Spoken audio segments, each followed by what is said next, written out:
সুখী এই বিশ্ব চরাচরে। আর একটা কথা শুনে রাখুন বাবা, মহাভারতের কথা অমৃত সমান, আর কাশিরাম দাস কহে তারপরে কি আসতে শুনে পুণ্যবান নাকি শোনে পুণ্যবান? হরে কৃষ্ণ। তাহলে কথার তাৎপর্য আছে, এইগুলো হচ্ছে তত্ত্ব। তথ্য আলাদা আর তত্ত্ব আলাদা। তাহলে মহাভারত প্রচন্ড ভারিত্ব, 13খানা কথা। কটা কথা বললাম? 13খানা তত্ত্বের কথা আছে, যেটা অমৃতের সমান, কৃষ্ণ চরণামৃতের সমান। সবার শ্রেষ্ঠ কেন মহাভারত হলো? আর কাশিরাম দাস কহে শুনে পুণ্যবান, শুনলেই আপনার পুণ্য লাভ, পুণ্য সঞ্চয় হবে সে কথা। তাহলে কোথায় ছিলাম? জলের ধর্ম কি? কি মায়েরা এই সামনে বসে আছো, বলো জলের ধর্ম। উপর থেকে নিচের দিকে যাও না নিচের থেকে উপরের দিকে যাও? উপরের থেকে নিচের দিকে যাবে। তাহলে সত্য যুগ থেকে যদি আমরা দেখি, সত্য, ত্রেতা, দ্বাপর, কলি, 4টে যুগ। তাহলে ব্রাহ্মণ, ক্ষত্রিয়, বৈশ্য, শূদ্র। এখন যে অধিকারগুলো আমাদের ছিল না, কলিযুগে চৈতন্য মহাপ্রভু এসে সেই সমস্ত অধিকার আমাদের মধ্যে দিয়ে দিলেন।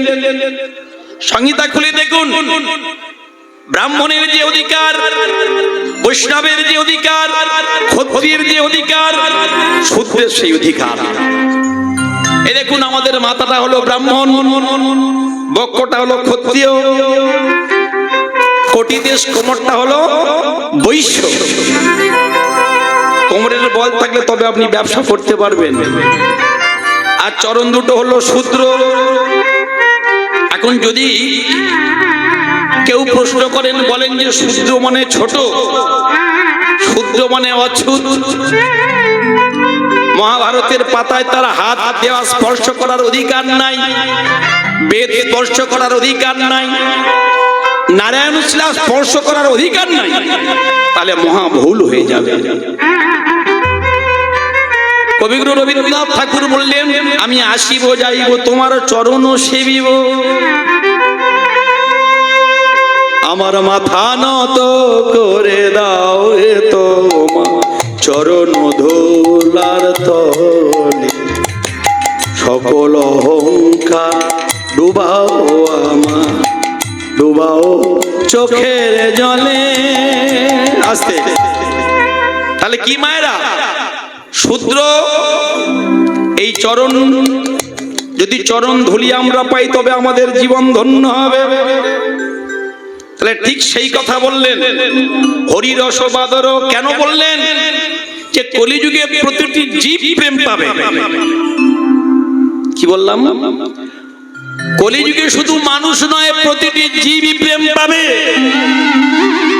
অকই তব কৃষ্ণ প্রেম যিনি যমুনাদয় হেম, এই প্রেম নিরিলোকে না কয়, যদি হয় যোগ কবু না হয় বিয়োগ, বিয়োগ হইলে কবু না জুয়া।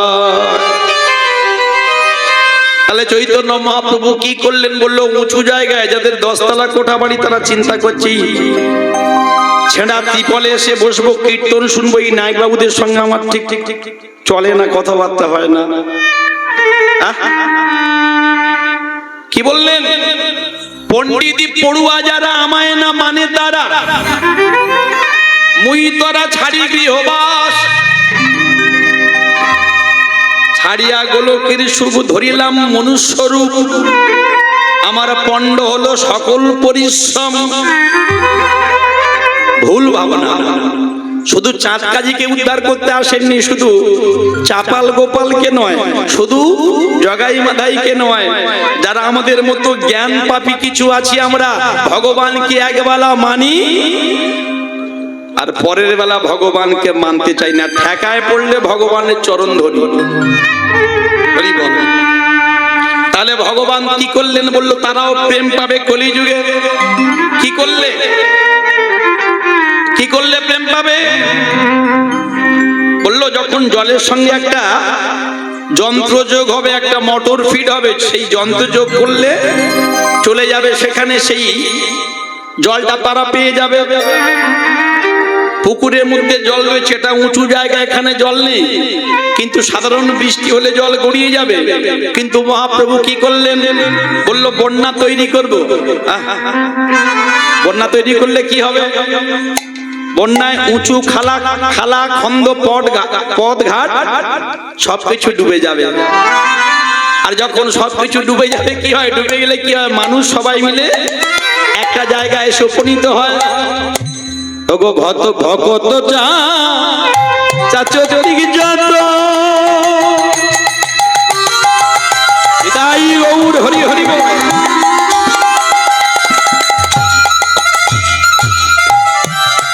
পিবি পিবি অবিরত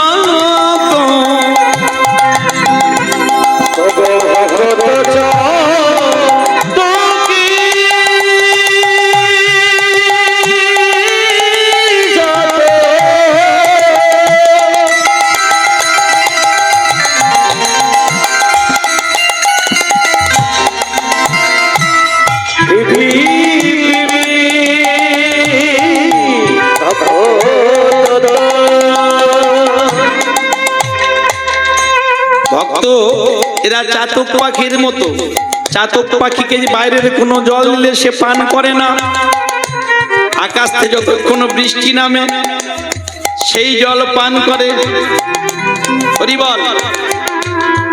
তাহলে ভকত চাতকি যত পিবি পিবি অবিরত।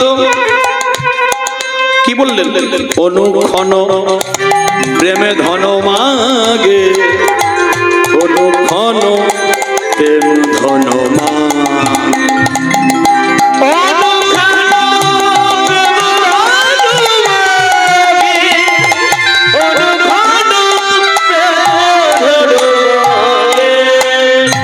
মেটে না গো বলি তাদের আশা, মেটে না।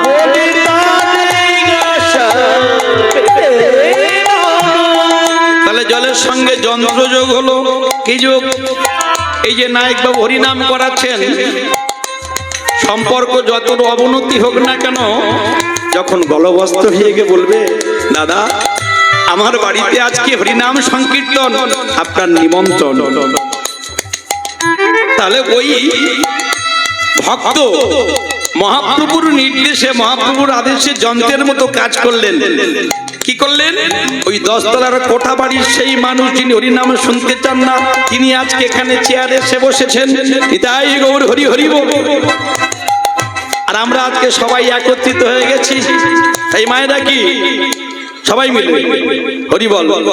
প্রেমানন্দে মেতে হরি বলো, হরি নামের বন্যা জেলো। ধ্বনি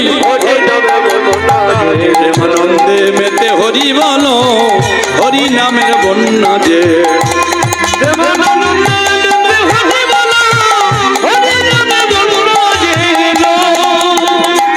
এমন বন্যা দেখি নাই মানুষ সুগুণতে তলায়, ডুবলো দেশের নর নারী তার বিচার নাই।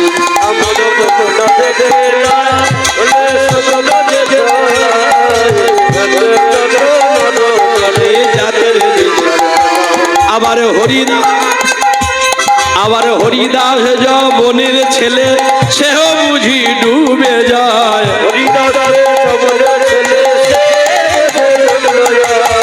হরি নামের বন্যা জেলো, প্রেমানন্দে মেতে হরি বল। হৃদয় গৌর হরি হরি বল।